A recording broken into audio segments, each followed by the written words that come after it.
नमस्कार, स्वागत है आपका बिहार समाचार में। बड़ी खबर आ रही है कि बीजेपी अब जदयू से अलग हो रही है। जदयू से अलग होने का इन्होंने ऐलान कर दिया। साथ ही बिहार में मुख्यमंत्री नीतीश कुमार जी ने बड़ी घोषणाएं कर दी है। तो आज बिहार की गर्मागर्म और बड़ी खबरों पर बात करने से पहले आपसे एक छोटी सी अनुरोध है, कृपया वीडियो को एक प्यारा सा लाइक अवश्य कर दीजिएगा। आपका लाइक करना ही हमारी मेहनत का फल होता है। बीजेपी ने बड़ी मांग कर दी है। मुख्यमंत्री नीतीश कुमार जी को सिर्फ गद्दी से हटाने की नहीं, बल्कि उन्हें गठबंधन से ही हटा देने की उनकी पूरी पार्टी जदयू को बीजेपी अपने गठबंधन से हटाने की मांग कर दिए हैं। दरअसल बीजेपी नेता ने कहा है कि उत्तर प्रदेश की तरह बिहार में भी अकेले चले पार्टी जदयू को जितनी जल्दी हो सके उतनी जल्दी बाहर कर दिया जाए। बीजेपी ने कहा है कि अब समय आ गया है कि गठबंधन तोड़ दिया जाए, क्योंकि अब हम जदयू के साथ नहीं चल सकते, हम एक कमजोर पार्टी के साथ नहीं चल सकते। बीजेपी को बिहार में मजबूत बनाने के लिए अब अकेले चलने का समय आ गया है। बीजेपी नेता रजनीश ने कहा है कि जिस तरह से बीजेपी देश में प्रधानमंत्री नरेंद्र मोदी और उत्तर प्रदेश में मुख्यमंत्री योगी आदित्यनाथ के नेतृत्व में आत्मनिर्भर बनी है, उसी तरह से बिहार में भी बीजेपी को आत्मनिर्भर बनने के लिए अब अकेले चलने का काम करना होगा। नीतीश कुमार से अब गठबंधन तोड़ने का समय आ गया है।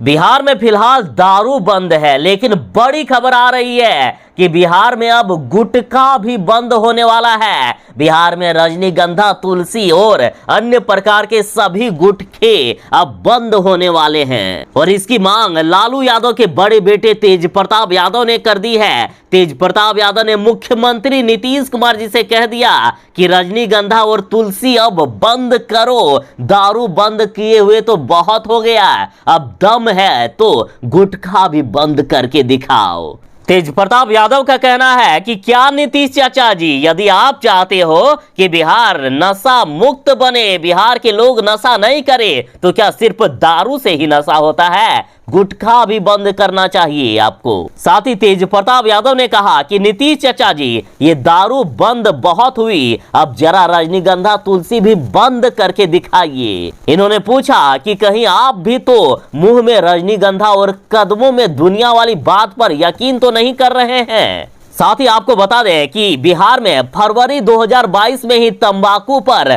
बैन लगा दिया गया है। उसके बाद भी धड़ल्ले से बिहार में तंबाकू बिक रहा है, लेकिन जल्द ही बिहार में तंबाकू बंद हो सकता है, गुटखा बंद हो सकता है।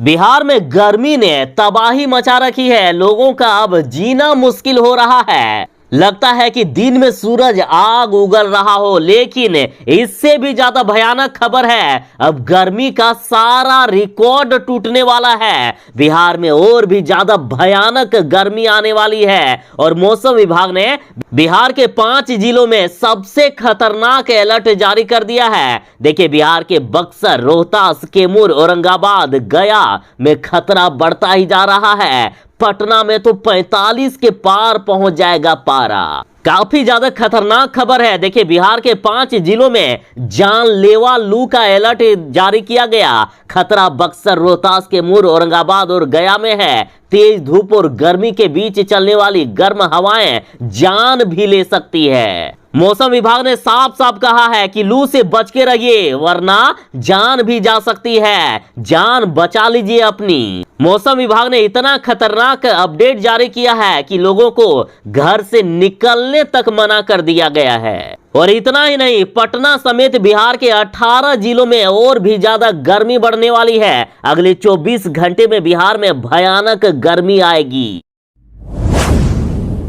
बोचहा उपचुनाव में 16 अप्रैल को चुनाव का रिजल्ट आएगा, तो उससे पहले आरजेडी ने बड़ा दावा कर दिया है। आरजेडी ने कहा है कि अजीत सिंह के जाने से जदयू को कोई भी फायदा नहीं होगा, बल्कि इस बार बोचहा में आरजेडी की जीत निश्चित है। आरजेडी ने तो यहां तक कह दिया कि किसी के माय के लाल में इतना दम नहीं है कि बोचहा में इस बार हमें हरा सके, इस बार हमारी जीत निश्चित है। और इधर राजद प्रवक्ता मृत्युंजय तिवारी ने कहा है कि इस बार उपचुनाव में हमारे प्रत्याशी अमर पासवान को लोगों का भरपूर समर्थन मिला है, उसकी जीत पक्की हो गई है। आरजेडी ने कहा कि बीजेपी प्रत्याशी की वहां जमानत जब्त होगी। जनता ने साफ संदेश दे दिया है, बता दिया है कि वर्तमान सरकार पर उन्हें कोई भी भरोसा नहीं। सीधा सीधी आरजेडी का कहना है कि इस बार यदि उपचुनाव में हम लोग नहीं जीतेंगे तो हमारा नाम बदल देना। बिहार के लोग दहशत में जी रहे हैं, खास करके बिजनेसमैन यहां सुरक्षित नहीं है। और आरटीआई ने एक ऐसा रिपोर्ट जारी किया है जिसने सबको चौंका कर रख दिया। देखिए, बिहार में प्रतिदिन 7 मर्डर हो रहे हैं। बिहार में 182 दिनों में ही 1303 लोगों की दिन दहाड़े हत्या कर दी गई है। विपक्ष तो यहां तक कह रहे हैं कि बिहार में असली जंगल राज तो नीतीश सरकार के राज में हो गया है। चारों तरफ अपराध ही अपराध है। और इधर पटना जिला अपराध का हॉट स्पॉट बन गया है। पटना जिले में सबसे ज्यादा हत्या की वारदातें हुई। और देखिए, पुलिस मुख्यालय के आंकड़े के मुताबिक सिर्फ 6 महीने में बिहार में 1303 लोगों की हत्या हो गई है, यानी प्रतिदिन 7 लोगों को मारा जा रहा है। और लगातार अपराध बढ़ता ही जा रहा है। फरवरी, मार्च और अप्रैल महीने में तो बिहार में सबसे ज्यादा आपराधिक वारदातों की घटना हुई। बिहार में इतनी खराब स्थिति हो गई है कि आम इंसान तो छोड़िए, अब तो जनप्रतिनिधि और नेता लोग भी सुरक्षित नहीं हैं। अच्छा, एक बात बताइए कि शराबबंदी वाले राज्य बिहार में एक 200 रुपये शराब की बोतल कितने में मिलनी चाहिए?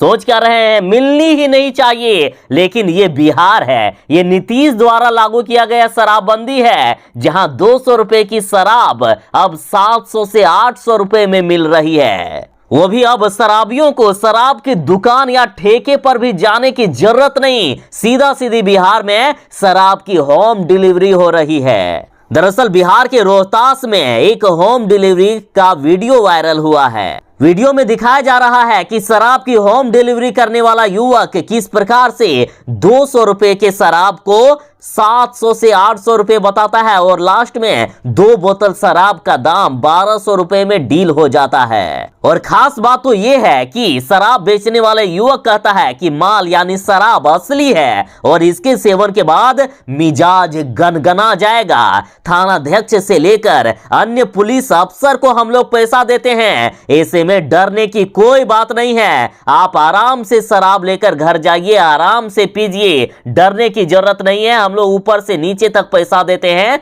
ऐसा शराब डिलीवरी बॉय बताता है।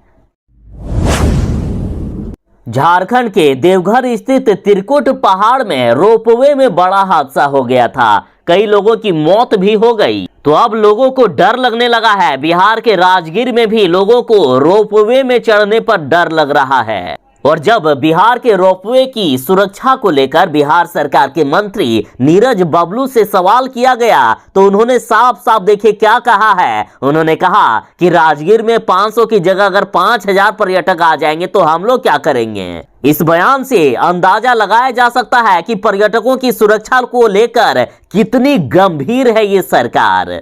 अरे भाई, मतलब हद है यार। अब कहा जा रहा है कि 500 की जगह 5000 आ जाएंगे तो हम लोग क्या करेंगे। ये कोई बात हुई? यहाँ लोगों की जान पर आन बनी है और बिहार सरकार के मंत्री ये कह के निकल जाते हैं कि 500 की जगह अगर 5000 पर्यटक आ जाएंगे तो हम लोग क्या कर सकते हैं। वाह जी वाह।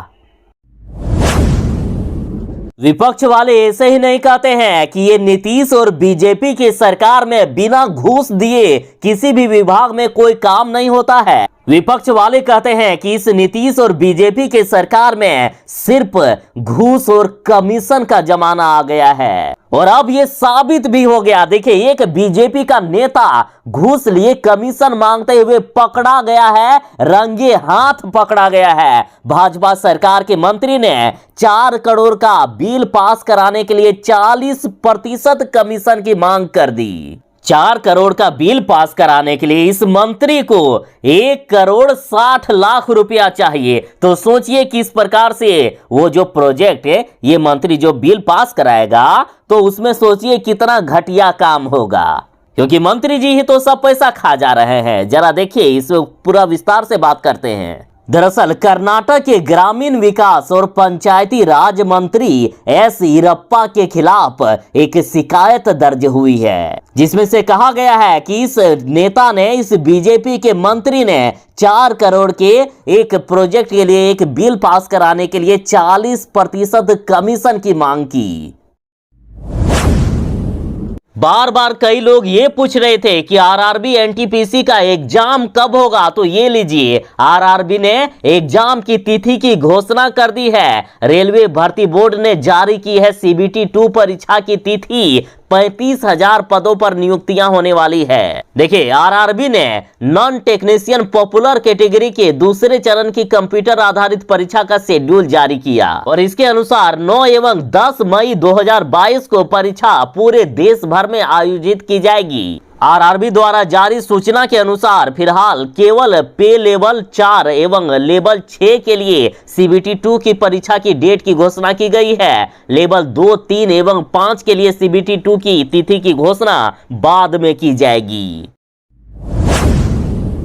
जगदानंद सिंह के बेटे अजीत सिंह ने कहा है कि उनके पिता जगदानंद सिंह कब्रगाह में रहते हैं। दरअसल जगदानंद सिंह के बेटे अजीत सिंह ने कहा है कि कार्यकर्ताओं के लिए आरजेडी कब्रगाह है। तो इसका मतलब तो यही हुआ ना कि उनके पिता जगदानंद सिंह कब्रगाह में रहते हैं। साथ ही इन्होंने कहा कि राजद में करने के लिए कुछ नहीं है, मतलब इनके पिता फालतू में बैठे रहते हैं। बता दें कि 12 अप्रैल को जदयू में शामिल हो गए हैं अजीत सिंह, और इससे पहले वे भी कब्रगाह में ही रहते थे, मतलब राजद में ही अजीत सिंह रहते थे। लेकिन वे अब कब्रगाह से बाहर तो निकल आए, लेकिन अपने पिता को कब्रगाह में ही छोड़ दिए, ऐसा उन्होंने खुद कहा है। उन्होंने कहा कि राजद कब्रगाह है।